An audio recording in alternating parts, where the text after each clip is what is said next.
Today's tutorial is a pretty in pink, big flirty eye for Valentine's Day. The eyeshadow style for this tutorial is also quite good if you have hooded eyes. If you follow me on Instagram, you will have seen a few posts of me complaining about a cold, so that is why I look a little bit run down. But we're going to fix that by giving my face a little bit more colour. So I'm using the MAC Studio Fix foundation and I'm using my Real Techniques buffing brush to apply this. So a little bit of useless information for you. Last week I smashed one of my lighting bulbs when I was packing my kit away. So I'm one softbox down this week, which seemed to really make my hair look really dark. I'm not a fan of it. So anyway, moving on. I'm taking that foundation all over my face. I'm going to take it across my eyelids, all down my neck, right up to the hairline. And then because we've buffed that right into the skin, it's not so thick, we're going to go in with concealer just to conceal any areas that need a little bit more coverage. I'm using my MAC Pro Concealer palette for this, and it comes in light, medium and dark, and I'm using the medium one. To prime my eyelids, I'm using my MAC Paint Pot in Bare Study, and I'm just using my ring finger to apply this. I'm taking that all over the mobile eyelid, and this is going to give us a nice iridescent base for our first eyeshadow. The palette I'm using is by Sleek, and it's their Paraguay palette. It contains a mix of matte and shimmer eyeshadows, and they're on the pink and peachy shades. So I'm starting off with the lightest colour. I'm using my Real Techniques oval shadow brush to apply this, and this colour is very similar to the Bare Study that we've already applied to the eyelid. By adding this over the top, we're going to get more shimmer to the eye, and it's going to just pack the pigment on, sandwiching the colours, making the eyeshadow last longer. For the crease, I'm going to use two matte colours. I'm taking this peachy pink shade mixed with a little bit of this dark brown. I'm using my angle brush by Real Techniques to apply the eyeshadow. So as usual, we're going to be creating a nice V shape, but we're going to get a more defined line because we're using an angled brush. If you've got hooded eyelids, it's probably a good idea to do this looking into a mirror directly in front of you, not down, because you want to see where the fold of your eyelid is and then apply this colour above that fold, so you're creating a false crease. And although I haven't got hooded eyelids, I'm still taking this a little bit above my crease. So as you can see, I've created a nice little triangle from the outer corner of my eye going up and then into the crease. And you can do this whether you've got normal eyelids, monolids or hooded eyelids. So I'm using my brush very gently just to map out that shape from the inner corner all the way to the outer edge. Then we're going to take a fluffy blending brush and just soften those lines. As you can see, I'm holding the handle upright so that the bristles are blending the colour onto the eyelid upwards. We don't want to take the colour down onto the mobile eyelid. We want to keep it from that crease line upwards. My hand's placed towards the end of the handle, and this is going to give me a lighter touch when blending, so we're not pulling the brush backwards and forwards moving the skin, we are just moving the eyeshadow.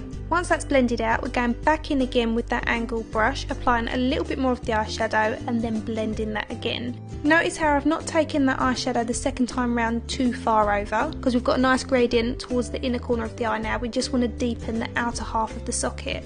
Now, as I always mention, it's all about building with a look like this. If you want that crease area to be nice and defined, we're going to have to keep applying and then blending. And this is the key thing to do when you've got hooded lids or mono lids, because you want to give the illusion that there's a crease there that isn't actually there. You want to create that deeper appearance so it looks like a shadow. You don't want it to be too thick, you want it to genuinely look like the socket of the eye. And that's why we mix a darker matte brown shade with our chosen colour. As usual, I'm going to fill my brows in using my Anastasia Beverly Hills Brow Wiz pencil in medium brown. I'm just giving them a more natural appearance but just slightly fuller appearance. You can do whatever suits your eyebrows, what you normally do, it's completely up to you. I explain this in a lot of my tutorials. I'd use the pencil to feather through my brow, creating tiny little hair stroke marks. Brows really frame your face, so it's important what you do to them. If you do them over the top, then they're going to be the forefront of your makeup look. But if you keep them more natural, then it will be more about your eyeshadow and the rest of your eye makeup. But however you choose to fill them in, remember that the very front of your brow should be the lightest part, as this is how they look naturally. Contrary to my previous comment in one of my last videos, I don't like wearing a highlight on the brow bone. That's just my personal preference, but I know some of you do, so I've applied the lightest shade from that Sleek palette again to the brow bone. This is just going to help to catch the light there and make the brow bone look a little bit more prominent. Next, I'm using this Kryolan cream liner in Ebony. and I'm using my favourite liner brush, which is actually a paintbrush that I got from Hobbycraft. I will list the name of it in the description bar of the video. Now I'm just taking this from the very inner corner of the eye all the way across the top lid, and I'm making it thicker as I get to the outer corner of the eye. If you've got hooded lids, you may not want to apply a liner unless it's going to be a waterproof one. If you are going to apply a waterproof eyeliner, then I would suggest looking down into a mirror when doing it so it stretches out the skin. I'm going to extend the wing on the outer edge quite far, and the eyeshadow that I placed there earlier is going to be my guide. Then from the tip of the extension wing, I'm going to pull the brush backwards towards the middle of the eye, and this is going to thicken that outer line, and I can just fill in the gap with the eyeliner. If you don't get on with eyeliner, you can use an eyeshadow to line the top lid. I'm also using that to tight line, so I'm going underneath the top lashes, and then I've allowed that to dry before moving on so it doesn't print onto my bottom waterline. So a tip to making the eyes look a lot bigger is to apply a cream kohl pencil to the waterline. The one I'm using is by Tarte Cosmetics. So this is ideal again if you've got quite small eyes, because it's going to really open them up, taking away any pinky tones, making them look a lot bigger. Going back to our sleek palette, I'm taking the matte brown eyeshadow and a flat makeup brush, and I'm working that underneath the lower lashes. So this is going to frame the eye, helping to make it look a lot bigger. Also, by ever so slightly smoking out that area, it's going to thicken the look of our bottom eyelashes. Now you want to give your lashes a good old curl and apply your favourite mascara. The one I'm using is the Too Faced Better Than Sex mascara. I'd suggest applying about 3 coats to your bottom lashes for this look. Now to get that real flirty appearance to your eyes, I'm using a set of multi-layered eyelashes. The ones I'm using are number M104, and they are by Eldora False Eyelashes. I decided to add a little bit more of that matte brown underneath my lower lashes just to compete with the darkness of our top lashes. Next I'm taking these bottom lashes that are also by Eldora, and these are number S407, and these are partial individual lashes which come in 8 sections, so they can be used on their own or all together. I'm using my tweezers to apply these. They go underneath the bottom lashes, not above. And like you do with your top set, you apply the glue, let it go tacky, and then apply the eyelash.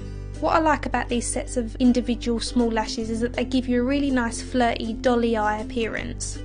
So now I'm going to add a little bit of colour to my face using my Chanel bronzer, and I'm using my Real Techniques Bold Metals Collection tapered brush to do this. So I'm applying it around my hairline and also across the top half of my cheeks and a little bit down my nose. I'll also take that down my neck.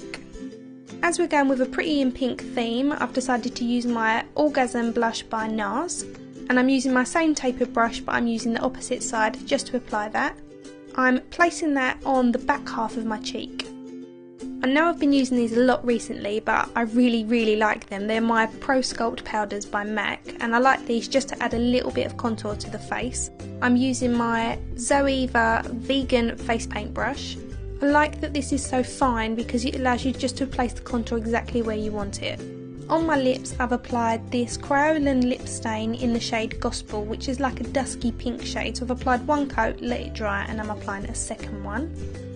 To make the lips match the eyes, I'm applying a little bit of that white pencil just in the centre of the lips. And this is a great tip if you have small lips because it makes the centre of them look a lot more plump. And that is my pretty in pink makeup look for Valentine's Day. I hope you've liked it. Please give me a thumbs up if you have. If you have any questions, please leave them in